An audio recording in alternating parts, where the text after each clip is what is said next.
Madam একটু কথা বলতে পারি? আরে এই লোকটা আবার কি? ঠিক আছে বলো। জি বলুন। কিছু মনে করবেন না, ভাইয়ের সাথে আপনি কিভাবে পরিচয় নিচ্ছে ফেসবুকে? ওই লোকটা আবার কি রে ভাই? বেশি না, এই 1 মাস ধরে আমাদের পরিচয় ফেসবুকে। বাহ, তো আপনারা তো দুজন সম্পর্কে আছেন তাই না? হ্যাঁ, ওকে প্রথমবার দেখে আমি তো বাবা, how romantic, so sweet so sweet. দুজনকে খুব সুন্দর মানেছে, বুঝতে পারছেন আপু? তো আপু, আপনি কোথায় থাকেন, কি কাজ করেন? আমি হোস্টেলে থেকে পড়াশোনা করছি, আর আমার দেশের বাড়ি হচ্ছে যশোর। ও তাই, সো সুইট। আচ্ছা ঠিক আছে। ও বাই দ্য ওয়ে আপু, আমি এতক্ষণ খেয়াল করলাম আপনারা দুজন একসাথে রাস্তা দিয়ে হাঁটতেছিলেন না, ওই কিউট ভাইয়াটা আপনার শরীরের অস্বাভাবিক জায়গায় টাচ করছে, এটার কোনো যুক্তি আছে? এই কি বলছেন আপনি? এই মেয়ে, একটা মেয়ে মানুষের সাথে কিভাবে কথা বলতে হয় সেটা আপনার জানা নেই? কি হয়েছে ভাই এখানে? আরে ভাইয়াটা এবার রেগে গেল কেন? আরে এই লোকটা হচ্ছে একটা বেয়াদব লোক। আমার বয়ফ্রেন্ড আমার সাথে কিভাবে কথা বলবে, কই টাচ করবে, সেটা একান্তই আমাদের পার্সোনাল বিষয়। ওনার সমস্যা কি? উনি কেন আমাদের বিষয়ে নাক গলাইতেছে? ভালো একটা প্রশ্ন করছেন, ঠিকই বলছেন, এটা আমার কি? এটা আপনার একান্ত ব্যক্তিগত স্বাধীনতা, তাই না? আমি কেন নাক গালাচ্ছি, তাই তো? এটাই তো আপনি আমাকে বলতে চাচ্ছেন? ঠিক তাই, এটাই বলতে চাচ্ছি। এটা আমাদের পার্সোনাল বিষয়, আপনার সমস্যা কি? ঠিকই তো, তাতে আমার কি? আমি কেন শুধু শুধু আপনাদের বিষয়ে নাক গালাচ্ছি? আমি ভাবছি এটা আগামীকাল যদি আপনার রেপের খবর বা ধর্ষণের খবর টিভিতে আসে অথবা খবরের পাতায় আসে, তখন তো আপনি কিছু বলতে পারবেন না। আচ্ছা, আপনার তো সমস্যা নেই, আপনার বাবার তো সমস্যা হবে, তাই না? এই বেটা, তোর সমস্যা কি? কতক্ষণ ধরে দেখতেছিস তুই আমার গার্লফ্রেন্ডের সাথে উল্টাপাল্টা কথা বলতেছিস। আর একটা কথা বললে কিন্তু তোর খবর খারাপ আছে। আরে আপনি তো খুব ফালতু একটা লোক। এখান থেকে সোজা রাস্তা মাপেন, না হলে কিন্তু খবর খারাপ আছে। আমরা মেয়ে মানুষ, আমরা একটা চিল্লানি দিলে এখান থেকে আশেপাশে অনেক লোক চলে আসবে। কি আপু, একটা চিল্লান দিয়ে লোকজন জড়ো করবেন? কিন্তু আপু, ওই বেটা, তোরে তো দেখতে ভালোই লাগে। তুই আজকে কি নেশাপানি করে এসেছিস নাকি? তুই দেখি অনেকক্ষণ ধরে আমার গার্লফ্রেন্ডকে বাজে বাজে কথা বলতেছিস, আর মেয়েদের সাথে কিভাবে কথা বলতে হয় সেটাও কি জানিস না?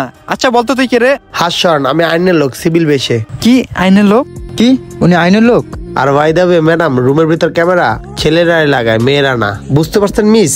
আর একটা কথা শোনেন, এবং কি পার্কে চিপা চাপাই রেস্টুরেন্টে ছেলেরাই মেয়েদের শরীরে হাত দেয়, মেয়েরা না। আর চুলকানিটা প্রথমে ছেলেদের শরীর থেকে উঠে, তারপর মেয়েদের শরীরে উঠে। তো মিস্টার, আপনি এখানে চুপ থাকুন, আপনার কোনো ডায়লগ নাই, আপনি শুধু দেখেন উনাকে আমি কি কথাগুলো বলি। যান সাইডে যান। যাক, ঝামেলার আগে সাইডে কাটা পড়ি, এটাই আমার জন্য ভালো হবে।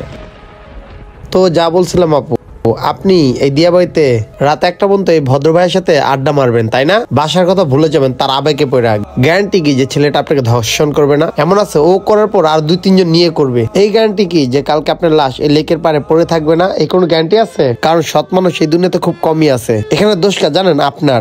দোষ দিবেন কার? পুলিশের। পুলিশ আপনাদের ঠিক মতো রক্ষা করতে পারে নাই, এবং চাপে পড়বে কে জানেন আপনি? ধর্ম, সমাজ, জাতি, ফ্যামিলি, মন্ত্রী, মিনিস্টার, এগুলো হওয়ার পরও কিছু অশিক্ষিত মূর্খ লোক বলবে কি পুলিশ নাকে তেল দিয়ে ঘুমাচ্ছে। আর ভাই দেবে, আপনার বয়ফ্রেন্ড আপনার শরীর হাত দিবে, তাতে আমাদের সমস্যা কি? মিস, আপনি আবেগে অন্ধ হয়ে গেছেন, এবং কি আপনার বয়ফ্রেন্ডের কথা আপনি উঠতেছেন আর বসতেছেন, তাই না? এরকম বয়ফ্রেন্ডকে দেখে আপনি পাগল হয়ে গেছেন।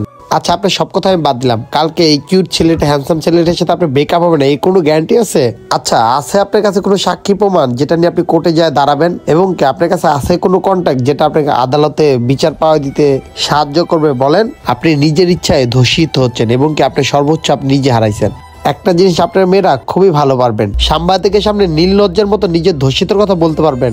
আর আমার মনে হয় এই খবরটা আপনার বাবা মা পেয়ে অনেক খুশি হবে। আপু, লাখ লাখ টাকা কাবিনের বিয়ে টিকছে না, আর আপনার থেকে 1 মাসের ফেসবুকের প্রেম। আর বাইদাবে, এই সমাজে বিশ্বাস টিশ্বাস দিয়ে দুনিয়া চলে না, প্রমাণ লাগবে, প্রমাণ চায়। আশেপাশে এত ঘটনা দেখেও বারবার সেই একই ভুল আপনারা করতেছেন। কি সমস্যা আপনাদের? ভালো সঙ্গী খুঁজার ভুলে বাজে মানুষকে সঙ্গী বানাবেন না। জীবনের সঙ্গী খুঁজার ক্ষেত্রে একটু সাবধান হন। আপনি কিছু না হোক, কিন্তু আমি কি চাই জানেন আপু?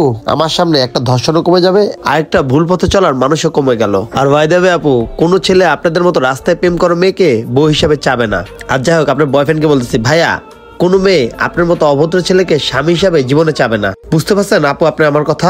যাই হোক আপু, সব দোষ কিছু সংখ্যক ছেলেদের, তাই বলছি সাবধান হয়ে যান। আপনারা মেয়েরা হাতটা না বাড়ালে কখনো আপনাদের জীবন নষ্ট হবে না। আর এসব ফেসবুক বয়ফ্রেন্ডদের সাথে রিলেশন করেন না বন্ধুরা।